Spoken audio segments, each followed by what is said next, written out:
Então, um antropólogo, 1842, ele e sua equipe encontraram nessa biblioteca, nesse resquício, tá, da Biblioteca Real, cerca de 25 mil tabuletas, que eram dos sumérios. Agora vamos nos focar nos Anunnaki. Nessas tabuletas, elas diziam coisas sobre astrologia, filosofia, história, literatura. 25 mil tabuletas, muitas traduções, muitas coisas tinham. Era uma biblioteca real. Claro que não dos livros que a gente conhece hoje, mas reforço de novo, tabuletas. Por isso que você pode ver aí na internet, se você pesquisar, sobre tábuas sumérias, que é como essas tabuletas ficaram reconhecidas. Entre essas tabuletas, encontraram-se o que seria a história da criação. Essa história da criação, encontradas nessas tabuletas, deram origem à teoria dos antigos astronautas, tá? Por que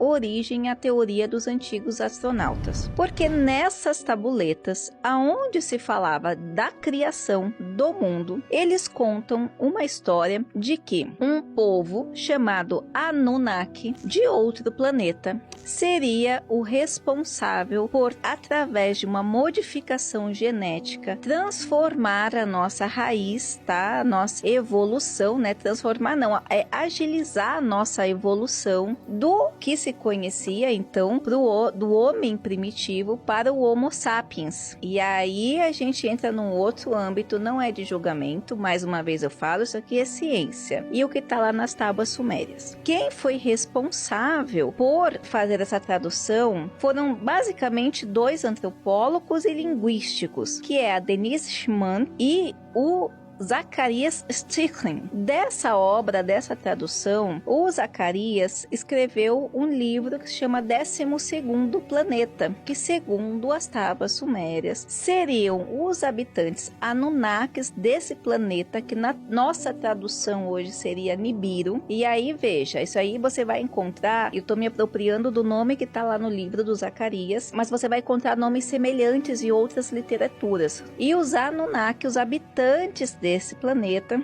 que segundo as tábuas sumérias traduzidos por esses dois cientistas, diz o seguinte, que após haver um colapso nesse planeta, esses Anunnakis que tinham esse conhecimento já do céu, das naves espaciais, vieram para a Terra, nosso planeta Terra, em busca de minerais, especialmente o ouro. E aí eles tinham como intuito levar o ouro da Terra para resolver as calamidades do seu planeta, né? Uma rachadura na crosta do planeta deles, que seria Nibiru. Nessa viagem, então, como eles iam indo e voltando, eles seriam os responsáveis pela colonização da Terra. Por isso que quando falam a teoria dos antigos astronautas, porque esses trajes seriam encontrados não só na história da Suméria, mas na história do Egito, na história dos maias e dos astecas, como sendo representações de deuses. Os Anunnakis, para a gente colocar de uma maneira simples, seria a população, os astronautas, né, que vieram aqui para a Terra em busca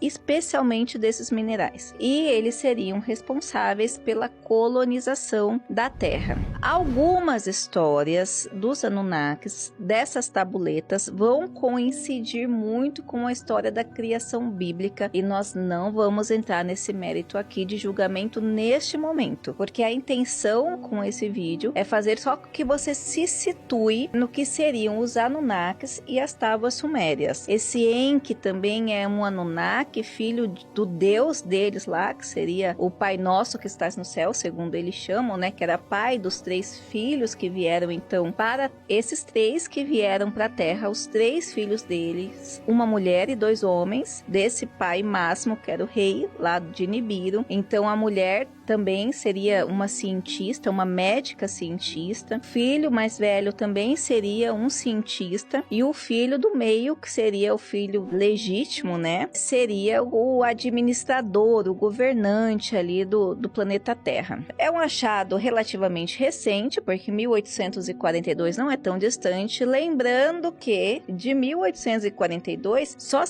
nós só tivemos capacidade de compreensão compreender o que estavam escrito ou está escrito em parte dessas tábuas depois de 1945, que é extremamente recente.